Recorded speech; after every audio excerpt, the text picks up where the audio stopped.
What up, everybody? It's Aaron, and we're here with Get Your Geek On, and we're here with our Get Your Ghost On this month for October. I'm here with the fabulous Peter, and he has a special guest for us today that is going to be talking about paranormal stuff. Let's just throw it to Peter. Okay, well, coming from us live from Arizona State University, we have Dr. Emily Zarka from the show Monstrum. Welcome to the show, Doctor. Welcome. Hello. Thank you so much for having me. Oh, I got to say this. I've never timed this well, and there we go. There we go. I never time it well, ever. I like it better when it's awkward. Same. It works. Okay, so tell us a little bit about the show that you have on YouTube called Monstrum. So Monstrum is my beautiful monstrous brainchild. It's a show that looks at human history through the lens of monsters. Right. So in each episode, we focus on one particular monster, and I do my best to trace its roots through time and place and history to figure out not only why a certain monster or creature looks and acts in a particular way, but more importantly, why people felt the need to invent it in the first place. So I like to say it's a show where you come for the spooky and strange, but end up learning something along the way. Yeah, I noticed that yesterday because I saw your episode on gargoyles, and there was things in here that even I never realized or thought about. Yeah, it's always a challenge to try to find, because there's so many knowledgeable people out there and so many horror and monster fans that I just do my work as a researcher to try to find some of the more obscure or maybe lesser known. So I'm glad I could give you a little something new. Right. In your opinion, what makes us so fascinated by monsters? Ooh, that's a complicated question with probably a complicated answer. But for me, I think it boils down to the fact that we need monsters. Monsters are the things that teach us about who and what is good and who and what is bad or dangerous. They police our culture by showing us both what we value at that given moment and what we fear. So you might not recognize that or realize that it's happening when you watch a slasher film or fantasize about having a dragon as a pet.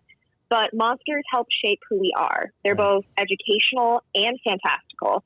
And I think we like to use them to test the boundaries of culture and humanity in addition to imagination. Right. You teach over at Arizona State, correct? I do. Yes, I do. Awesome. Do you ever teach about monsters in some of your classes? I do, probably too often. I hadn't had the opportunity to teach a class that focuses just on monsters yet. But I teach literature, film and media, and humanities classes, and I've taught at least one monster of some kind, I think, in every syllabus. Again, not because I love them, that's one of the reasons, but I really do think monsters are such a great tool for understanding a certain moment in history. They serve as approachable ways to talk about some really difficult topics, and I find that students are maybe more willing to get a little more in depth with things like racism and sexism and bigotry and colonialism if I present it through the monster lens. Right. You did an episode not too long ago where you went to West Virginia to cover the Mothman. Yeah. Tell us a little bit about that.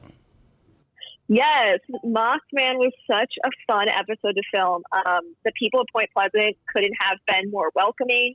It was our first on-location shoot, right. So that I was nervous in general, but my crew made it very easy. And I think Point Pleasant is so interesting because as a town, they've embraced Mothman as a sort of anti-hero in the sense that he brings in tourism and attention, which is a blessing and a curse. But there was something so powerful of being able to walk through the woods and see, the ruins of this factory and these buildings where Mothman was supposedly sighted. And as someone who usually films in front of a green screen, it's just such a cool experience to be there where the monster was born.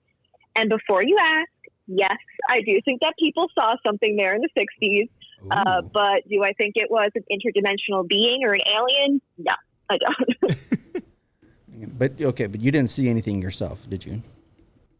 I did not see anything myself. I'll be honest. We filmed pretty early in the morning and towards dusk, but I wasn't brave enough to actually go in the woods when it was full dark myself. as someone who kind of grew up a little bit near the woods, I have a very healthy fear of them in general. And there was something so creepy that I wasn't brave enough to do it. But maybe next time I'll get a little bit more brave and see what happens. Awesome. Okay. Do you have a favorite literary, movie, or cryptoid monster? Oh my gosh, that's like asking which of my children I love more.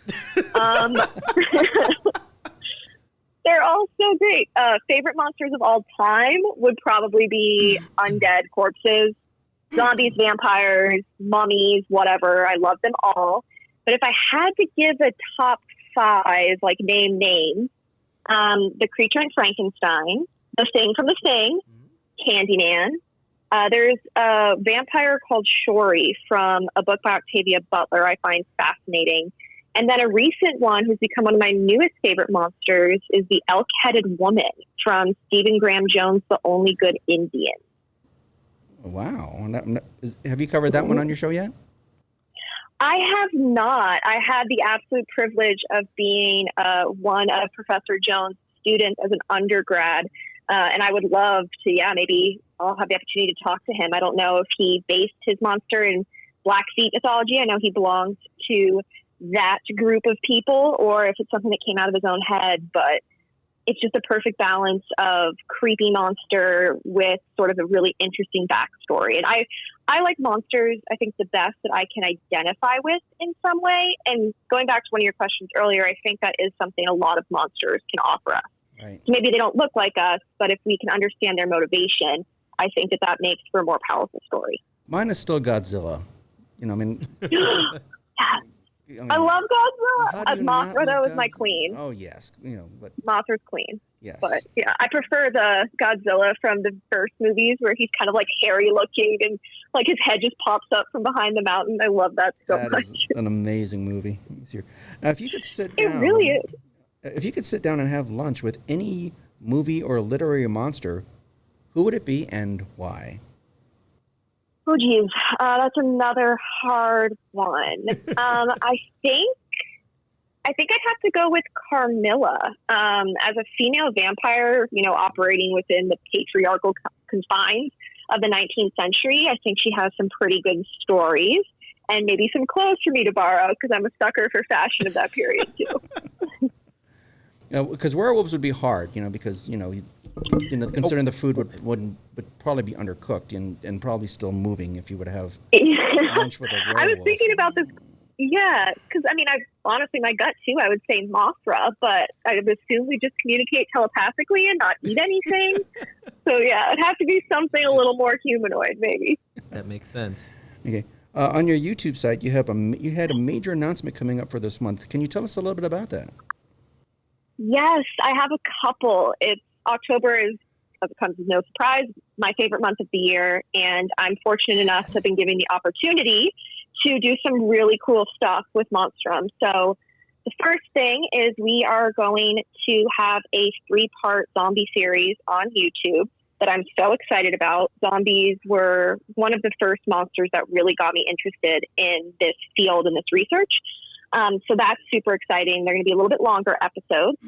We also launched our first Monstrum merchandise on DFTBA, which I'm very excited to support. Yeah, I had a hand in the designs, and there's a Mononongo pin, which I'm very excited about. Right.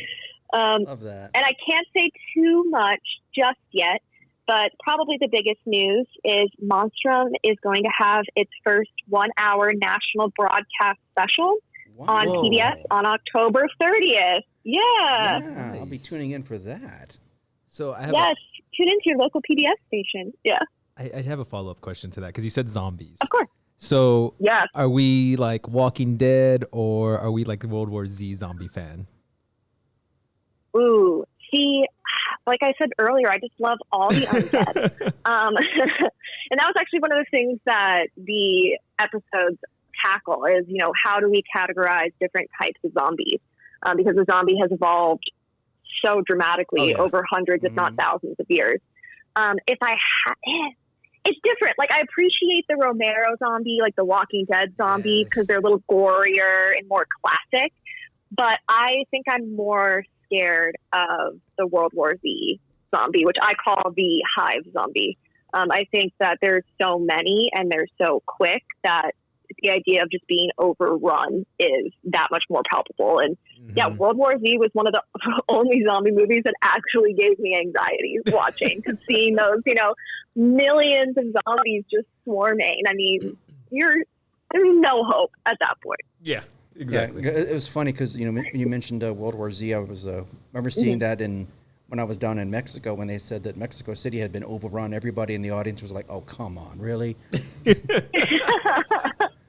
Of all the cities, yeah. Right. Let me see.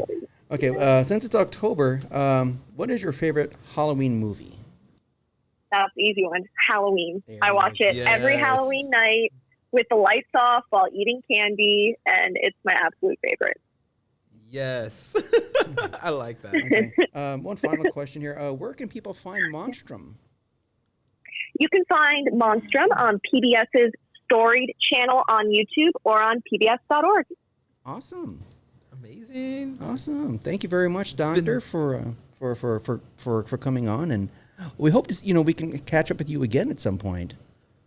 I'd love that. This was great. Thank you so much for having me. It's always fun to talk about my work, outside of just the show. I love talking to other fans of the genre, and thanks for the opportunity. Okay, and of course next week we'll have kind of touching up on our paranormal. Our We're Get gonna Your have Ghost On. Get Your Ghost On. Yes, so we've done already 2 videos by the time this has been released. Yeah, we've done a local place here that's been haunted, and Aaron went out to a couple of other places that has activity. But also next week we're going to have noted cryptozoologist Ken Gerhardt and the local chapter from the Mutual UFO Network here as well. So you're our first one. Yes. Our first. And we love you. So we really appreciate it. Thank you so much. I timed it right this time. There you go. I did it once. Love it. So, Thank you so much. Thank you so much, and thank you for watching and being here with us. We really appreciate you. And like Peter said, hopefully we can catch up again and see where you're at in a few months. Maybe see once Halloween's over. Great. So thank Sounds you great. again. Thank you, Doctor. Thank you, Doctor. And thank you, everyone, for watching. Again, this month for us is Get Your Ghost On, where we do a lot of paranormal videos. Make sure you're at youtube.com/officialgygo. Go check out her page. Go to our Facebook page at officialgygo. And again, thank you, Doctor. And you have a great day. And happy Halloween. Thank you. Happy Stay Halloween. spooky. Happy Halloween.